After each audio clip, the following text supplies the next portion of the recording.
Well, hello and happy Monday. Hope you're all doing okay today, as per the subject matter we're going to talk about in a minute. Don't forget, drop me a like in down below. I'd appreciate that. Click the button, it helps me out greatly. A comment is fantastic as well. Let me know a thumbs up, a smiley face in the comments, or a hello. Let me know you're doing okay. I'd appreciate that. And of course, if you feel that my videos are of value, I would appreciate a share as well, or tag anybody in that you feel these videos may benefit. So, over the weekend, it was World Mental Health Day. I think, and from somebody that suffered quite badly with that back in the day, back in 2005, and been around quite serious mental health issues in my family, which I won't talk about because it's not fair. But yeah, quite serious. It's quite an interesting one, really, because I think you tend to notice a theme here regarding mental health and mental health problems and stress and anxiety and depression and all these sort of things. So my own personal experience came back in 2005, primarily when I changed and went through quite a serious transition and change in my life, where I had quite a major meltdown. It was quite a bad time. Now, at the time, depression wasn't really fashionable, so you could talk about it to people, but you couldn't publicise it, which I think that's part of the problem nowadays. I think the more we publicise something, the more we focus on something, the more it becomes a problem. Hence, what's going on at the moment with the world the way it is. People are focusing on this thing and they keep talking about it. Hence, it creates more of the problem. So I think there's a lesson there for us in respect of, yes, we need to be aware of it, but the more we talk about something and focus on something, it potentially amplifies the problem. Which then brings on to two issues. First issue, for a little lesson for you. The first one is that you ain't fixing nothing with some memes and quotes on social media. I do that, granted, but I know it's not going to fix anything.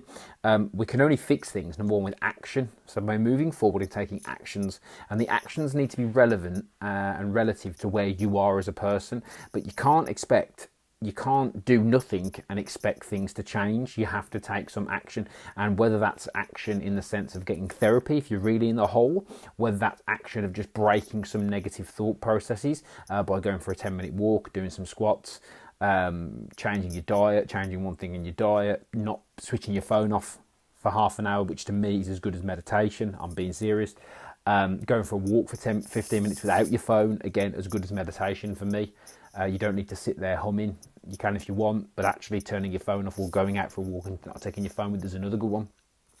But you've got to take some action, and you can't be fooled to think that things will get better on their own and you can just soak up sympathy online. You have to go out and take some action. That's the first thing, because remember, these things are often fashionable at the time. Everyone's online. Oh yeah, World Mental Health Day, World Mental Health. But what about when it's not fashionable anymore? What about when it's not cool? Are you still preaching that today?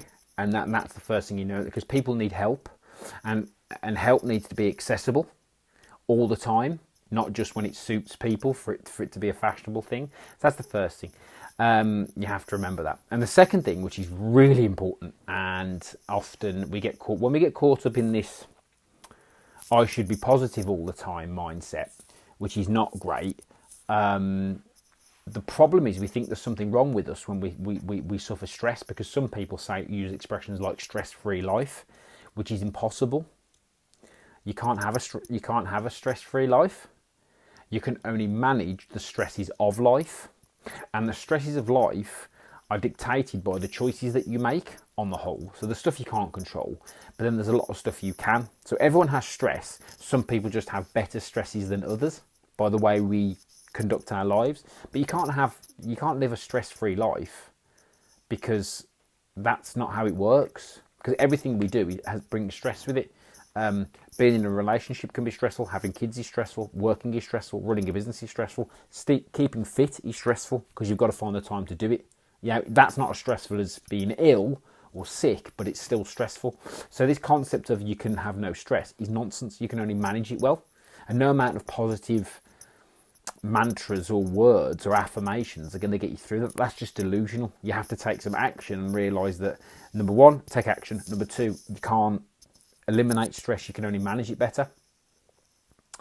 And the most important way to manage stress is to look after yourself better. Because if you feel like crap and you're not in the right frame of mind, and your body's not in the right place, you've got no chance. If your health's not in the right place, you've got no chance. And this isn't about being perfect. These are about managing the key issues. There are some key factors that dictate how well you can deal with stress. Yeah, first one is your majority, the majority quality of your diet, and that's a bad turn of phrase, but what I'm saying is if you put good stuff into your body 80% of the time, you're doing well.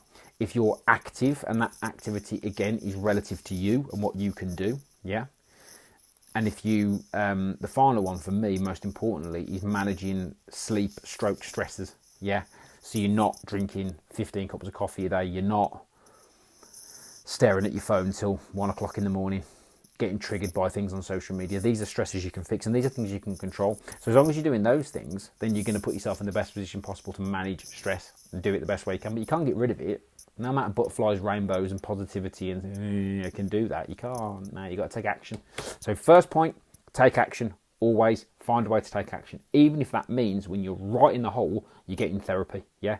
Second thing is, with action, so that's the first one. If you're right in the hole, get therapy. Secondly, if you're just suffering from some mild issues, get out, do some activity, turn your phone off, get some fresh air, do 20 squats, call a friend or text a friend you haven't spoken to in a while, tell somebody you appreciate them, write 3 things down you're grateful for. You know what I mean? Break that cycle of thinking. Number 2, yeah, is once you understand that you have to take action, the second thing you have to understand is you cannot get rid of stress, you can only manage it. And the best ways to do that are, majority of the time, have a good diet, be as active as you possibly can, minimize additional stresses like toxins, caffeine, poor sleep quality, staring at your phone too much. Not easy, but simple. And this is from somebody that has done horrific things to their body in their 20s, worse than most of the people that I work with. Yeah. And when you're a little bit older, I'll tell you about that. Thank you for watching as always. Let's have a good Monday. Don't forget, drop me a like in down below. I'd appreciate that very much. Any comments are always appreciated, particularly comments whether you want to disagree with me or dig me out, because I do like intelligent debate. I do like a bit of a tear up every so often. So don't forget to drop me a comment in down below. But most importantly, drop me a like. Share this video if you know anybody out there that this might benefit, or tag anybody in, particularly if you feel this video might benefit them. Have a good day.